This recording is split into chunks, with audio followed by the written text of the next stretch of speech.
Muy bien, bueno, mi abuelo llegó en los años 60, mi abuelo es el que es de China,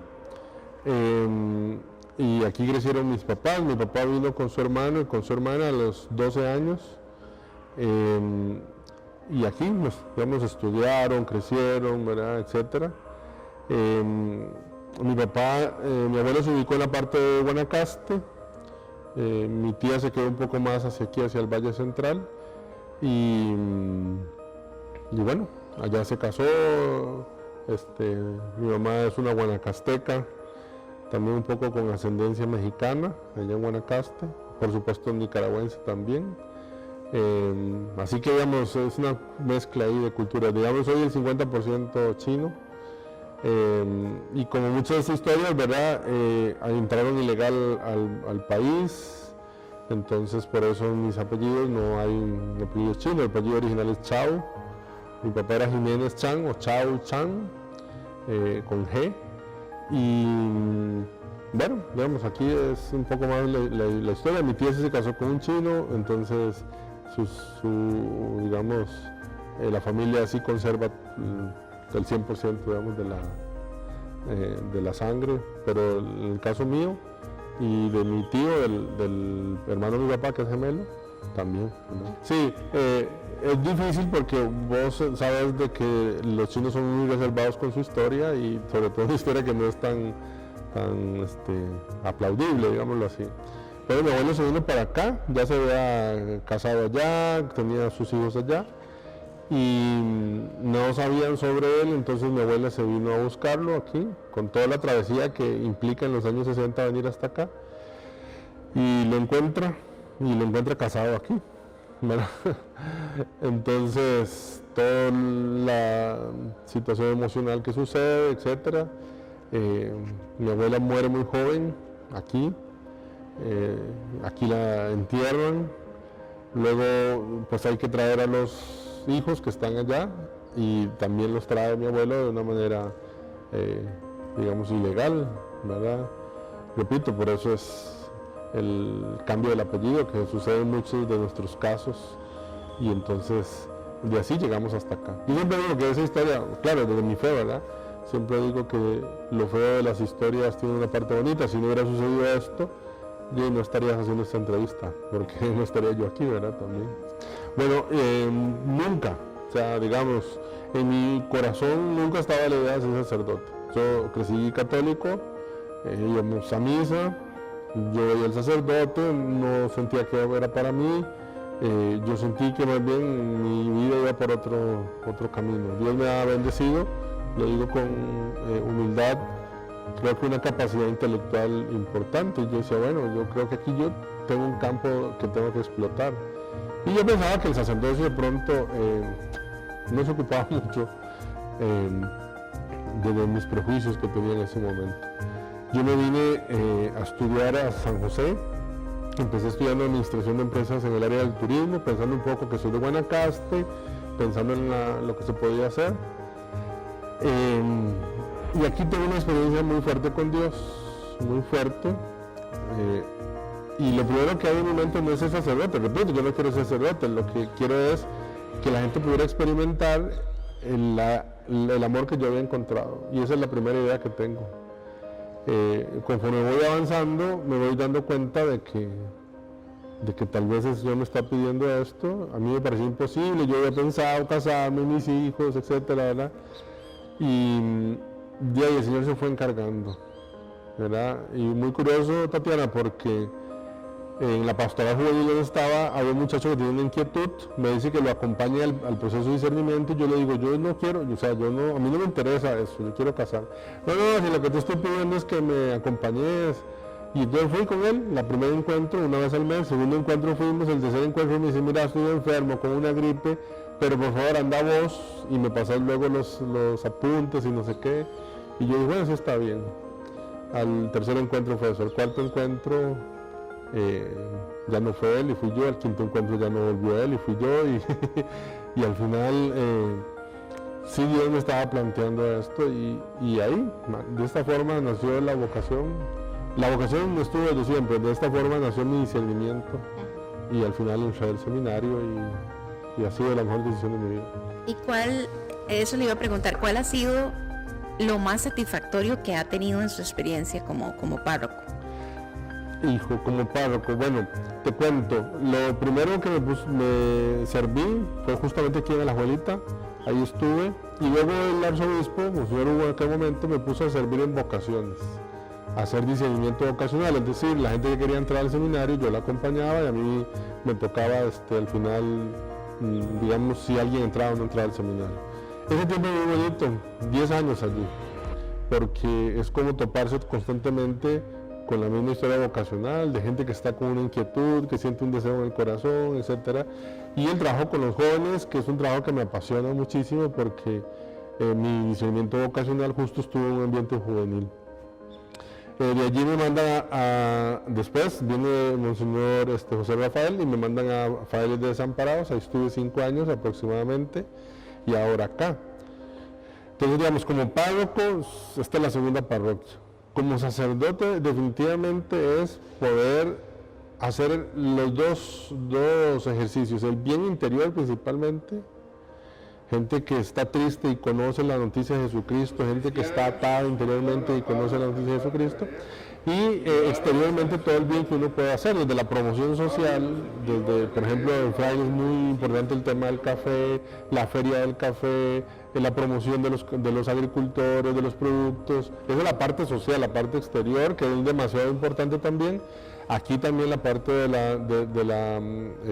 hambre, de la parte marginal que hay, del buen samaritano, de los adultos mayores, que son muchos. Entonces, esa parte, que es un bien que se hace todos los días y la gente no lo sabe, ¿verdad? Y si Iglesia Católica piensa más en todos los temas controversiales que siempre hay, pero todo este amor silencioso que se va tejiendo allí, ¿verdad? Una viejita que vive sola, pero que llega un hermano, un feligres y la acompaña, eso no sale en ninguna noticia, por ejemplo. Padre, otro dato curioso que ronda su vida, digamos, es cómo nace el tema de Toto, ¿verdad? En la forma resumida, en Guanacaste los niños pequeñitos le dicen Tito, Tito venga para acá, Tito para allá. Tengo un primo de más o menos de mi edad, entonces deciden, para diferenciarnos, decirle a él Tito y a mí Toti, al revés, ¿verdad? No sirvió porque igual decían Tito, uno pequeñito, y decían Toti y íbamos los dos. Entonces digamos que el nombre original es Toti. Mis papás tenían una soda allá y le pusieron por cariño, yo soy el primogénito, entonces soda Toti. Pero mi papá no podía o no quería, le sonaba más tal vez el sonido coco, ¿verdad? Que es más presente en los chinos, entonces me decía Toto. Entonces toda la familia de mi lado de mi papá siempre me dijo Toto. Toda la familia del lado de mi mamá y del pueblo me decía Toti. Cuando yo vine aquí a San José, entré a la universidad, pues me presento como Víctor, ¿verdad? Entré al seminario, en los primeros 2 meses, Víctor, y se me quedó una maleta un día que papi me fue a dejar al seminario, entonces él se devolvió, había un compañero y le dice, ¿usted conoce a mi hijo? Entonces le dijo, sí, claro, dice, entonces le dice, me le da esto a Toto, dijo papi, y listo. Digamos, ya de ahí me siguieron llamando Toto, todo el seminario Toto, todo. Entonces, fíjate que todo el tema de iglesia, Toto, todo el tema de mi familia, Toto. Y es muy curioso porque Monseñor Hugo, que fue el obispo que me hizo sacerdote, me ordenó, el día de la ordenación en la sacristía me dice, Toto, me llama aparte, me dice, Toto, vení. Y yo, sí, Monseñor. ¿Cómo es que te llamas vos? Me dice, ¿verdad? Me dice, porque no te voy a decir Toto delante de verdad. Y bueno, al final me dijo Toto porque se le olvidó, pero normalmente Toto no es algo que me moleste. La gente me dice Padre Toto, pues hay gente que tal vez no le gusta, pero a mí se me hace muy familiar, muy familiar, ¿verdad? Padre, ¿qué cosas se pueden mejorar, digamos, de la relación de China y Costa Rica? No en el tema, digamos, religioso, pero sí en materia de relaciones bilaterales o... Bueno, yo de ese tema no conozco mucho. Mi pobre percepción, y no solo a nivel de China-Costa Rica, es que nosotros nos guiamos por estereotipos. Y tenemos estereotipos de los chinos, estereotipos de los negros, estereotipos de los nicaragüenses, estereotipos... Y entonces relaciones basadas en estereotipos son muy difíciles porque todo intento bueno que se haga siempre se va a mirar con un estereotipo. Y entonces, por lo menos a mí, desde el trabajo que yo realizo, que es un trabajo más de hermandad, creo yo que es muy importante que nosotros nos libremos de los estereotipos, ¿verdad? Ciertamente nuestro país, Costa Rica, y el país de donde venimos o venían mis abuelos, tienen sus dificultades, y tienen sus bemoles, y tienen sus políticas que no son tan humanas, que no son tan buenas, sus énfasis comerciales, etcétera, ¿verdad? Pero para mí la dificultad es cuando nos basamos en estereotipos, ¿verdad? Entonces, eso es muy malo y eso no va a ayudar nunca. Y cualquier esfuerzo bueno que se haga, entonces se trae al traste porque la percepción no es la más positiva. Durante los últimos meses, digamos, con esto de la pandemia, esta iglesia se ha caracterizado por mantener viva la presencia, digamos, de cada una de las familias de la comunidad a través de fotografías. Y bueno, eso le ha dado a usted también un poco de visibilidad ante los medios de comunicación. Pero más allá de eso, padre, yo quería preguntarle, ¿cuál es el mensaje que como sacerdote usted le da a las familias costarricenses que están desesperadas porque no tienen con qué pagar la luz, porque no tienen con qué pagar el agua, porque su estatus, digamos, ha cambiado completamente con este tema de la pandemia, y también de ahí porque han percibido, digamos, hasta que Dios los ha abandonado, ¿verdad? Hasta ese punto ha llegado la desesperación de algunos costarricenses. ¿Qué le podemos decir a esa gente? Bueno, y estás hablando con un sacerdote, ¿verdad? Estás hablando con un sacerdote, no con un economista, no con un politólogo. Lo cierto es que Dios es el especialista en la novedad. Dios siempre está en lo nuevo, no necesariamente lo nuevo siempre es bueno, pero Dios siempre está en lo nuevo, y esta circunstancia es nueva y Dios está allí, como fue nuevo para María y José tener que ir a vivir a Egipto, migrar, como fue nuevo para el pueblo de Israel padecer hambre en medio del desierto. Pues yo no tengo las soluciones religiosas para el hambre, para la factura de la electricidad y para el alquiler, no lo tengo. Sí sé que hay hermanos que tienen un mejor fondo económico que están siendo solidarios con otros, pero eso no es la solución, eso es momentáneo, es paliativo, ¿verdad? Lo primero es que uno tiene que luchar con la fuerza interior, porque si no hay fuerza interior, llega uno a la desesperación, ¿verdad? Que Dios está conmigo. El que pasó hambre primero fue Jesús, el que pasó migración primero fue Jesús, y esa es la parte que a mí me toca, siempre la parte real, pero espiritual. No por eso, no porque sea espiritual no es real, y está allí como cuando hay un cambio drástico como la muerte de alguien, y está allí cuando hay una muy buena noticia, pero siempre está allí, en lo nuevo siempre está Dios. Y a nosotros pues nos cuesta un poco desapegarnos de las cosas que ya conocemos. Entre unos zapatos nuevos, qué lindos, y unos zapatos viejos, yo prefiero los viejos, porque ya tienen la forma de mi pie, y me duele cuando tengo que botarlos como me duelen, pero está lo nuevo. Bueno, Dios está en lo viejo y en lo nuevo también. Y esta situación que es nueva, ahí está Dios también conmigo. Y ese es principalmente el mensaje, Dios con nosotros, así se hizo llamar Él, Emmanuel, Dios con nosotros.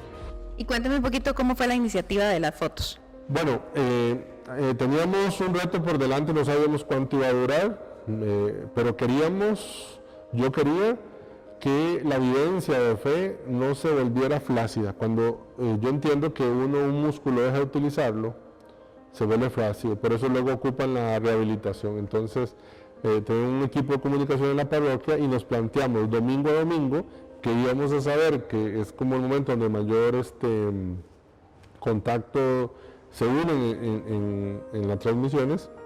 Entonces se nos ocurrió la primera semana nomás, fue el 19 de marzo que ya no hubo más misas públicas. Ese fin de semana lo que se nos ocurrió fue poner nombres de las familias, mandaron casi 1000 nombres de familias. Y luego entonces con el equipo planeamos domingo a domingo, hicimos una estrategia de un mes, pensando que tal vez iba a ser un mes, y el segundo domingo fue estas fotos. Pedimos que los enviaran, la gente envió sus fotos, y era una forma de decirles que aunque físicamente no están aquí, que estaban, y que necesitábamos que pudieran vivir la fe, y fue algo extraordinario, no solamente porque es un elemento emocional, que es muy importante, sino que es un momento también espiritual, ¿verdad? Y la familia, ya yo me veía ahí, yo estoy ahí. De hecho hay gente que dice, pero yo quiero la foto cuando las quite. Las publicamos para que la gente la pudiera imprimir en su casa, pero es un... Luego me di cuenta que hermanos dentro del país y fuera del país también lo habían hecho. Dice, ¿lo copiaron del Padre Toto? No sé, yo sé que el Espíritu Santo nos da una idea y se la da a todo el mundo.